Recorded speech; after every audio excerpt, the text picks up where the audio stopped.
जय जोहार, जय आदिवासी, जय भीम। आज की इस वीडियो में दोस्तों बात करने वाले हैं डॉक्टर भीमराव अंबेडकर की। 14 अप्रैल को डॉक्टर भीमराव अंबेडकर की एक जयंती आ रही है। लेकिन दोस्तों इस जयंती पर किस प्रकार से लोग डांस करेंगे और गाना गाएंगे, नाचेंगे, कूदेंगे। संविधान से पहले हमारे दलित और आदिवासी समाज की बहनों को ब्लाउज पहनने की अनुमति नहीं थी। उन्हें अपने शरीर को ढकने के अधिकार से भी वंचित रखा जाता था। हमारे आदिवासी समाज के लोगों के साथ अमानवीय व्यवहार किया जाता था। उन्हें प्रताड़ित किया जाता, बिना कपड़ों के घुमाया जाता और कई बार उनके शरीर पर गर्म लोहे से निशान तक लगाए जाते थे। लेकिन आज की इस वीडियो में बाबा साहब का पूरा इतिहास बताऊंगा और बाबा साहब ने हमारे समाज के लिए क्या किया, सब कुछ पूरी बात एक्सप्लेन करने वाला हूं। तो वीडियो आप लोग जरूर पूरी देखना। तो सबसे पहले बात करना चाहूंगा कि 14 अप्रैल 1891 में एक छोटे बच्चे का जन्म होता है एक दलित समाज में। उस बच्चे का नाम है डॉक्टर भीमराव अंबेडकर। और साथ ही साथ किस प्रकार से पूरी जिंदगी अपनी दांव पर लगाकर एक दलित, एक आदिवासी समाज के लिए संघर्ष करता है। साथ ही साथ डॉक्टर भीमराव अंबेडकर किस प्रकार से एक स्कूल में पढ़ने जाते थे तो स्कूल से उन बच्चों से दूर बिठाया जाता था।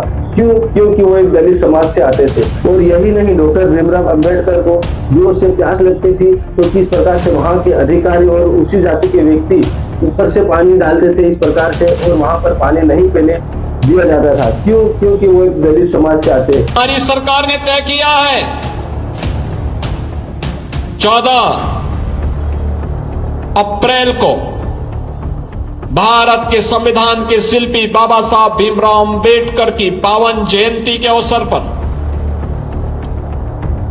भारतीय जनता पार्टी का कार्यकर्ता भी और भारतीय जनता पार्टी अपने अपने बूथ स्तर पर जहां कहीं भी बाबा साहब भीमराव अंबेडकर की मूर्तियां होंगी, उनके पार्क होंगे, 13 तारीख को स्वच्छता का एक विशेष अभियान उसके आसपास करवाना और 14 अप्रैल को वहां पर जाकर के बाबा साहब भीमराव अंबेडकर की प्रतिमा पर पुष्पांजलि के बड़े कार्यक्रम के साथ जुड़ना। एक समय भारत में ऐसा दौर था जब इंसान को इंसान नहीं समझा जाता था। समाज को जातियों में बांट दिया गया था और दलित तथा आदिवासी समाज के लोगों को सबसे नीचे रखा गया था। उन्हें अछूत कहा जाता था। मंदिर में जाने की अनुमति नहीं थी। गांव के कुओं से पानी पीने का अधिकार नहीं था। स्कूलों में उन्हें अलग बैठाया जाता था और अगर वे ऊंची जाति के सामने चप्पल पहन लेते या बराबरी से बात करते तो उन्हें सजा दी जाती थी। आदिवासी समाज को भी उनके जंगलों और जमीनों से दूर किया गया। उनकी पहचान और संस्कृति को दबाने की कोशिश की गई। यह सिर्फ भेदभाव नहीं था, बल्कि इंसानियत के खिलाफ एक गहरा अन्याय था, जहां लोगों से उनके जीने का हक तक छीन लिया गया था। ऐसे ही अंधकार भरे समय में 14 अप्रैल 1891 को मध्य प्रदेश के महू में एक दलित परिवार में एक बच्चे का जन्म हुआ, जिसका नाम था डॉक्टर भीमराव अंबेडकर। उनके पिता रामजी सकपाल एक सूबेदार थे, लेकिन जाति के कारण परिवार को सम्मान नहीं मिल पाता था। बचपन से ही बाबा साहेब ने भेदभाव को करीब से देखा।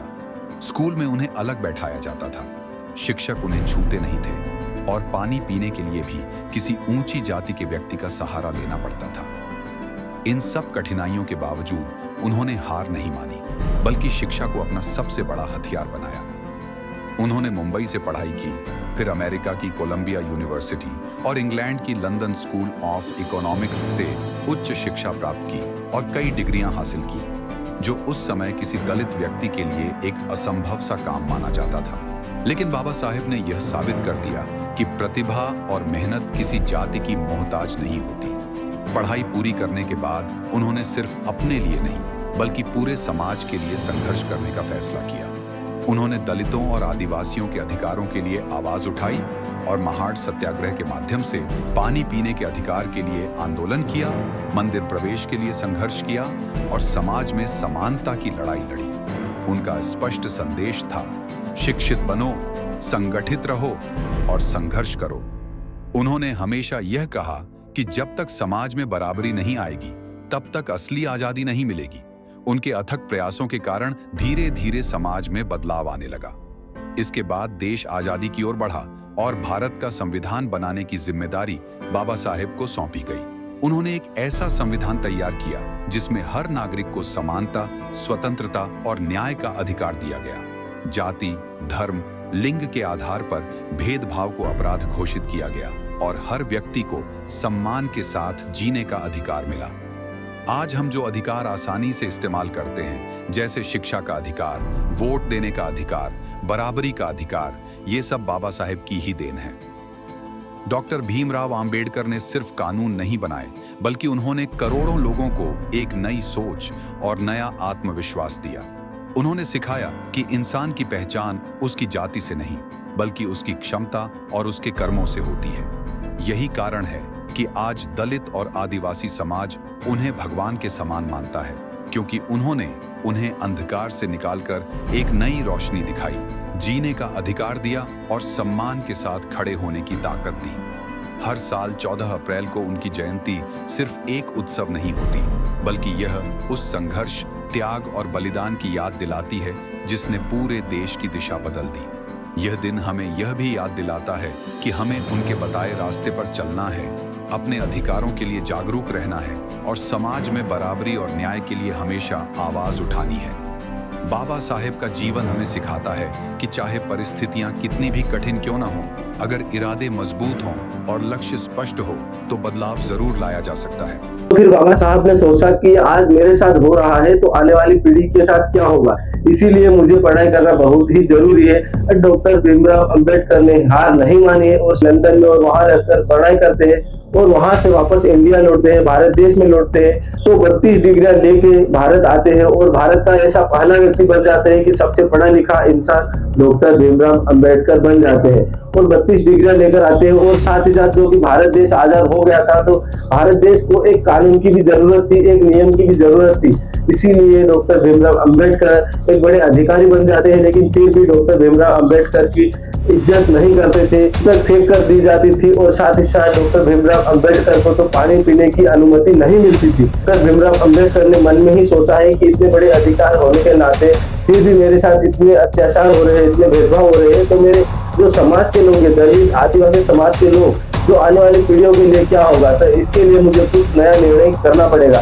ठान लिया था डॉक्टर भीमराव अंबेडकर ने और एक भारत का संविधान लिखा है, एक पुस्तक लिखी है जो कि आज भी भारत देश संविधान के ऊपर चलते, संविधान को मानती है। देश संविधान से चलेगा, मत और मजहब से नहीं। देखिए, मैं ईश्वर का भक्त हूँ, लेकिन किसी पाखंड में विश्वास नहीं करता। फिर बाबा साहब ने किस प्रकार से भारत का संविधान लिखा है, संविधान लिखने में समय लगा है 2 वर्ष 11 महिने 18 दिवस लागले संविधान लिहायला। किती वर्ष? 2 वर्ष 11 महिने 18 दिवस लागले संविधान लिहायला। 395 कलम दिले बाबासाहेबांनी या संविधानात। हे साधा आहे का पुस्तक? या संविधानाचं पहिलं पान जर आम्ही उघडलं तर या संविधानाच्या पहिल्या पानावरचं वाक्य आहे, आम्ही भारताचे, आम्ही भारताचे। या संविधानात असं कुठंच लिहिलं नाही आहे का आम्ही भारताचे हिंदू लोक। या संविधानात असं कुठंच लिहिलं नाही आहे आम्ही भारताचे बौद्ध लोक। आणि या संविधानात असं कुठंच लिहिलं नाही आहे का आम्ही भारताचे मुस्लिम लोक। या संविधानाच्या पहिल्या पानावरचं पहिलंच वाक्य आहे, आम्ही भारताचे। तुम्ही शाळेत जाताना रे पोरं, रोज तुमच्या गळ्यात आय कार्ड असते, त्या आय कार्डवर तुमचं नाव असते, तुमच्या वडिलाचं नाव असते, तुमचा पत्ता असते, ते काय झालं तुमचं आय कार्ड। या संविधानाचं पहिलं पान म्हणजे या देशातल्या तमाम नागरिकाचं आय कार्ड आहे, लक्षात घ्या। उद्या जर आपल्याला विचारलं तुम्ही कोण, एका सेकंदात उत्तर येते, आम्ही भारताचे, आम्ही भारताचे। ते आहे संविधान। तो आज की डेट में आप लोग देख सकते हो भारत देश का वर्तमान प्रेसिडेंट द्रौपदी मुर्मू एक आदिवासी समाज से है और पहले के समय में किस प्रकार से अत्याचार होता है, बड़े बड़े अधिकारी, बड़े बड़े नेता, बड़े बड़े डॉक्टर्स बन के बैठे हैं, वो सब बाबा साहब की देन है। ये गर्व है, ये गर्व होना चाहिए कि बाबा साहब ने संविधान लिखा और साथ ही साथ हमारे आदिवासी, एसटी, एससी, ओबीसी समाज के लिए जो अधिकार और नियम जो लागू किया है वो बेहतरीन नियम है और सभी समाज के लोगों के साथ एक जैसा व्यवहार रखा है, एक जैसा नियम लागू किया है।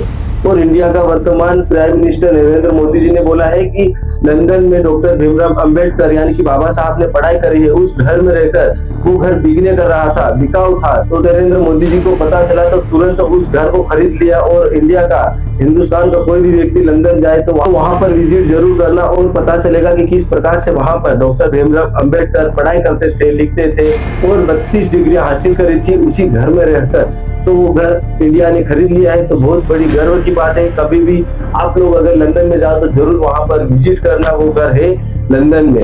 बाबा साहब आम्बेडकर ने लंदन में जहां शिक्षा पाई थी और जिस मकान में वो रहते थे वो मकान बिक रहा था, हमें पता चला। महाराष्ट्र सरकार के साथ मिलकर के बाबा साहब आम्बेडकर के लंदन के मकान को हमने एक तीर्थ के रूप में डेवलप कर दिया।